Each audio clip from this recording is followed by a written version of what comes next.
5 sebab kenapa korang kena beli Cherry Tiggo 7 Pro. Reka bentuk moden gila, lampu LED penuh, grill depan tu padu baik, rim pun dah macam SUV mahal. Dalam dia mewah tapi harga masih masuk akal. Paparan skrin besar, Apple CarPlay Wireless, Android Auto pun ada. Rasa macam naik kereta 200,000.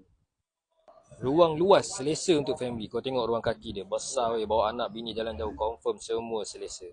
Boot space 475 liter. Memang luas guys.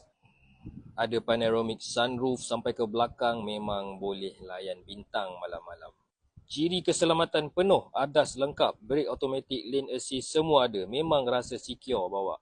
Banyak lagi features dia guys. Tolong komen kalau nak saya review features satu-satu. Ni baru SUV berbaloi. Nak test drive, nak booking, klik link kat bawah atau klik link kat bio.